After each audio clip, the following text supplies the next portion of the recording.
guys, it's Rebecca from Bookworm Reflections, and I woke up! In the month of April I took part in the Owls Readathon, which is hosted by G at Book Roast. This is based on the Harry Potter Wizarding World, where you take your ordinary wizarding level exams, but what G's done is you choose a career that you want to work towards. Those careers have different classes you have to take, and each class has a prompt that you have to match a book to. So I'm aiming to become a librarian, which means I have to take 5 classes, and these are the books that I read in order to meet those prompts. The first book I read will cover the Ancient Runes prompt, which is a heart on the cover or in the title, and that is Heartstopper Volume 3 by Alice Oseman. This is the 3rd installation in the graphic novel series, which follows Nick and Charlie, 2 young boys who meet in high school and get to know each other and fall in love. Maybe. In this volume, the boys go on a school trip to France and it is so freaking cute. I cannot deal. Nick and Charlie are the most precious thing in the world and I will fight to the death for them. And I love how Alice explores relationships but also friendships and how each require the same amount of work. We also have a ton of diversity, a ton of LGBT goodness, and also a heavy dose of the hard stuff too. So trigger warnings for self-harm and eating disorders. It's hard to believe that Alice Oseman can pack all of this into one 300 odd page book, but she does it so well and it is so pure that I can't stop reading. I have to keep picking them up. And now I've finished the most recent novel, I am raging that I have to wait for the next one. Oh, I give it 5 stars, in case you couldn't tell. The next book I read covers the Arithmancy prompt. Arithmancy. I'm just glad I don't have to say this again until August, but this covers the Arithmancy prompt, and that is based on balance, and I've already shown you what the book is. It's based on balance and it's about reading outside of your favourite genre. So I chose Black Watch by Gregory Burke. This is a play about what it means to go to war, and in particular it's talking about the Black Watch, which is a Scottish regiment. Represent. I say that like I was part of the regiment. I mean Scotland, because I live in Scotland. Come on, Becca, 2 books and you can keep it together. Black Watch talks about what it's like to be a soldier, and this is a play which I think is very needed and very powerful, I imagine, visually. So this is set up with an interviewer interviewing this particular regiment before, after and during they go to the front lines. So this deals a lot with PTSD, with found families, and also with the political pissing contests of armies that are supposed to be on the same side. I gave this 2 stars, which for me is fine, it's okay, and it's not something that I would usually read, but I do appreciate the material. I do appreciate how this could be great on the stage, but as a playbook, it wasn't as powerful as I thought it was going to be. And I have read other playbooks that have had a severe effect on me and a profound effect on me that I have absolutely loved, but this one just wasn't for me, I guess is what I'm saying. The next prompt I had to cover was Defense Against the Dark Arts, which is dealing with Grindylows, so I had to read a book that is set at the sea or coast, and I chose The House in the Cerulean Sea by TJ Klune. Oh my god. This is one of my new all-time favourite books. I gave this 5 stars, but I feel like I need more stars to give it, so I'm going to give it 10. I'm just going to change the rating scheme just for this book. If you haven't read this book, you need to buy this book. Do not run, because you're not allowed outside, but walk quickly to your laptop or your phone or whatever device you use and order this book. It is amazing and you will not regret it. I need to calm down. This is a story about Linus Baker, who works as a caseworker for the department in charge of magical youth. He's basically like our kind of social worker, so he'll go to a children's home full of magical youths, clues in the name, and he will interview everybody. He'll spend about a week there and he will grade that home and recommend whether it stay open or whether it be closed. He is then taken up to the directors of the department and they give him his scariest job ever, which is to go to this island where there are only 6 children and shit goes down. This is a fan family story and has the slowest of slow burn romances, and it's about unpacking long held prejudices that you have.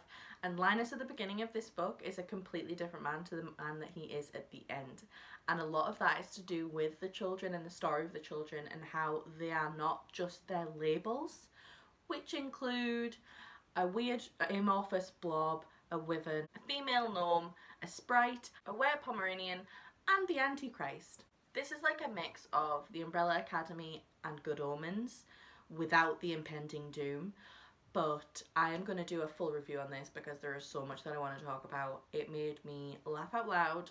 I also cried my eyes out because it was so sweet, and I cannot talk about it anymore now because I'm probably going to cry because I love these characters so much. But please, please pick this up if you haven't already. The next book I read was Domino. No, it was The Priory of the Orange Tree by Samantha Shannon. This is set in a world where there has been a terrible destructive war between humans and evil dragons, and the dragons have now been slumbering for hundreds of years and are beginning to wake up. This is one of those books which has been bouncing around YouTube and blogging circles for a while, and everybody has loved it, apart from me. It's just, it was good. I gave it 3 stars, which for me is a good book, but there was so much more that could have been done. Oh my god, don't jump. I'm just gonna come out and say it. This could have been a few different books. It didn't have to be a standalone. There were clear markers where it could have been cut off and made into a shorter book, and the issues that I had could have been ironed out, but they didn't. And now that I'm hearing reports that there's possibly a second book coming, I'm like, why didn't you do that? The main issue I had, or the main 2 issues I had, were that there were 4 points of view and there was a lot of world building. So if you can make it through the first part of the novel, you can make it through anything. So this is about 200 pages of info dump and unnecessary details that we don't need to know about, that it actually detracts from getting to know the characters. I'm talking about things like, this is this part of the world, and here they eat this type of fish, usually wear these kinds of colours, and there are festivals throughout the year, blah blah blah blah blah, and none of that has any impact on the plot or the character development. For me, that meant that every time I got to a new chapter, I had to read the name, sit for a minute, try and remember who that character was, which part of the world they were in, because I read this on an ebook and I didn't have the map at the time. And then by the time I'd worked that out, I'd already lost my steam and couldn't be bothered carrying on. But I did. I trundled through the 800-page book, but it was confusing and jarring for me as the reader to know where I was and what was happening and which part of the world I was in and what political system that meant that we were following. It just could have been more for me. Another thing is that every character is named.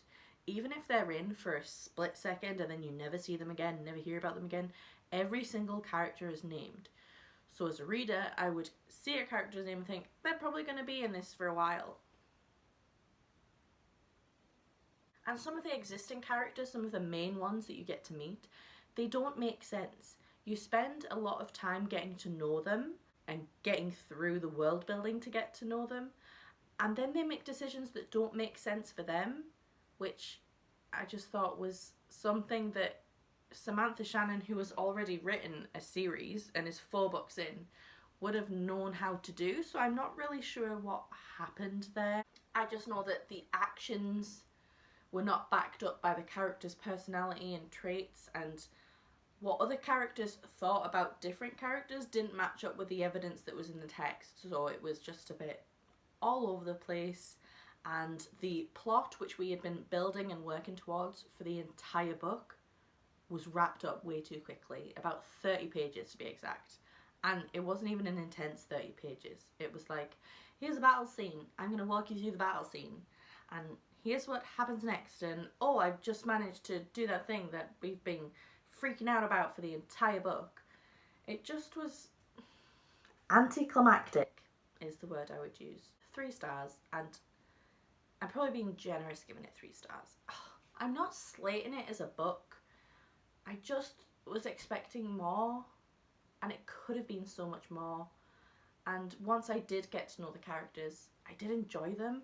I loved that it was diverse and it covered this whole new world. I loved the mythology of it. I loved the LGBT romance, and I loved that about 90% of the leaders or people in positions of power in whichever social circle they were in were all women, and that was really refreshing to read in a fantasy, which probably is why it's so frustrating for me now, trying to put my thoughts together and weighing it up against the book that it was. It just could have been so much more. Oh, I completely forgot that I'm talking about the Owls Readathon. This covered my History of Magic prompt, which is all about witches and wizards, but this covers that prompt. The last book I read covers my Transfiguration prompt, which was to read a book or a series containing shapeshifters, and I chose Fables, Volume 4 by Bill Willingham. This is all about mythological creatures and our favourite fairy tale characters, and how they have been exiled into the human world and are struggling to cope.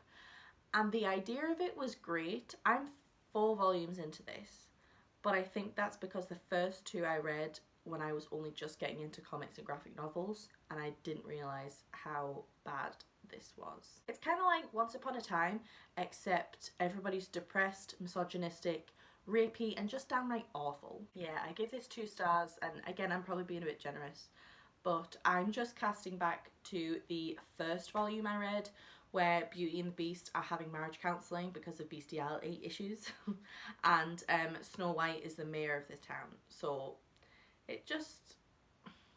Yeah, I'm not going to continue reading this graphic novel series. I'm probably going to unhaul them because I don't think I'm going to read them again. Even looking back to when I first started them and knowing how much better graphic novels can be now and how many other comics I prefer to read, maybe this just isn't the right fit for me. But I don't really want to find out if that's the case or not.